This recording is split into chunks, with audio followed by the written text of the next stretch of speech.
Welcome back. This is the start of the intro to the Billings ovulation method. If you haven't gone through the church teaching portion of the training, please do so before you continue this part. Now, the Billings ovulation method is a scientific way to achieve or postpone pregnancy. So unlike contraception, it can be used for total family planning, not just avoiding a child. Okay, the nice thing about it is it's very easy to use. All you need to determine your fertility or infertility is being aware of the sensation at your vulva. Now, I know that's kind of weird. A lot of people don't understand how easy that is to think about, but for the guys out there especially, think about the way your nose feels. Most people, you don't have to, no one has to tell you whether your nose is dry, wet, moist, any of that stuff. You feel it a long time before you see it. So it takes 5 times as much discharge or mucus to see as it does to actually feel. So keep in mind when we ask a woman how she feels when she's conducting her normal activities, that's what we're talking about. And like I said, you can obviously tell that from the way your nose is. This method can be used for a whole lifetime. I'm going to get into the specifics of that. But first, I want to show you Dr. John and Evelyn Billings. Dr. John got into the whole NFP. Well, he started NFP basically in the 1950s. In 1953, he was approached by his parish priest, and he was told, hey, can you help us out with marriage ministry because you're a doctor? And he said he would give it 3 months. And the long story short is he ended up putting over 50 years into this before he passed away. Now, this is not the rhythm method. The rhythm method is a calendar calculation based on counting days in your cycle. So, for instance, my shortest cycle is X amount of days. My longest cycle is X amount of days. Because of that, I must be fertile during these days, and I'm going to avoid intercourse. That's rhythm. That's not what you're learning today. With NFP, you chart your readily available signs.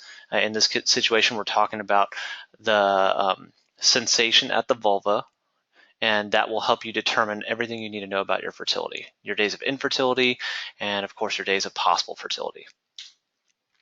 Now, this method can be used no matter which situation you find yourself in, whether you're having normal cycles, irregular cycles, low fertility, breastfeeding. Marianne and I started out the method when we were breastfeeding, so we know that this works fine. And then also after we had Cornelius, we got to do that again. After contraception, and then perimenopause. And I think I mentioned in the church teaching aspect of this, Marianne and I are 38 years old respectively. And so we are actually dealing with some interesting things in our chart.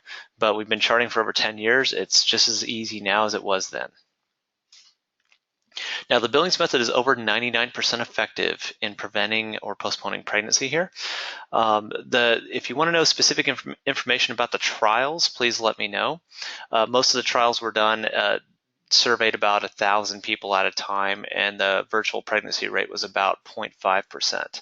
So about 99.5, it depends on the study, but we're not offering you something that is subpar to contraception. So in other words, we're not saying don't use contraception, and oh, by the way, we've got an 80% effective method to help you postpone. Well, if it's morally illicit, that's better than nothing, but you know what? We have something that is just as effective, if not more effective, than any birth control on the market.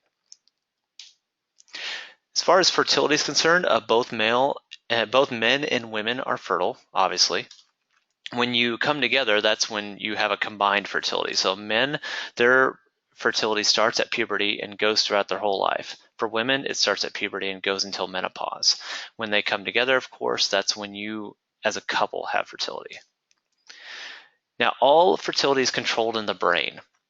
We're not going to go into specific hormones in the basic course. This is not really meant to be exhaustive here. We're just going to go over the basics. So, but to give you the gist of it, the hypothalamus, which is the primitive part of the brain, will control fertility. And it basically will send messages to the pituitary gland telling it when to secrete these fertile hormones. Specifically right now we're talking about follicle stimulating hormone, FSH, and luteinizing hormone, LH. Now, when those two hormones are active, of course at different times of the cycle, they're going to communicate with the ovaries in a woman, and they're going to basically cause a feedback mechanism which gives you estrogen and progesterone. Now, men also have these hormones as well. It's just we have them at a constant rate. For women, they will have them at varying rates at different times of the cycle. We're not going to go over male fertility. Sorry, guys. You guys are just as important as women, but you guys are always fertile, so there's not really anything we need to study right now. What you need to know is that you are fertile all the time, so please respect that. Women, however, are only fertile in cycles. All you women already know this, of course, but I'm just going to go over the basic elements of the female anatomy. We're not going to specifically talk about each one of these. I do want to point attention to the cervix.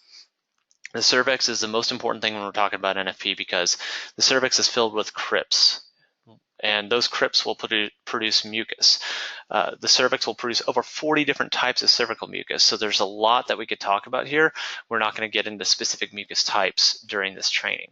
But what you need to know is that anytime the cervix is producing discharge, you're going to feel it at the vulva, and that's what we're actually charting when we're talking about NFP. Now, the other thing you might not have seen before is the pockets of Shaw. They're not talked about much. In some medical textbooks, they're referred to as the folds of Shaw. But what happens is when they're active under the influence of progesterone, as discharge comes down the vagina, it passes through the pockets of Shaw, and the pockets of Shaw will secrete manganese, which withdraws the moisture from the discharge. So on times of the chart where you have high progesterone levels, meaning after peak, these will be active and they're going to dry up the discharge before it comes to the vulva. So that will be important as we talk more in the next session. Here's a side view of the female reproductive system. Again, I'm going to use my cursor here. We've got the vagina, which points backwards. The cervix is right here, and the uterus is right here folding on top at about a 90-degree angle. So as you can see, it kind of forms an L in the body here. Now, if a woman is sleeping, the vagina is pointed down, and that will be important as we go over the rules in the second session. Right now, it's not important. And then the last thing I want to show you in this component is just that women are fertile in cycles. We already talked about this, but look at this chart. This is a complete Billings chart for this gal. She has a 29-day cycle.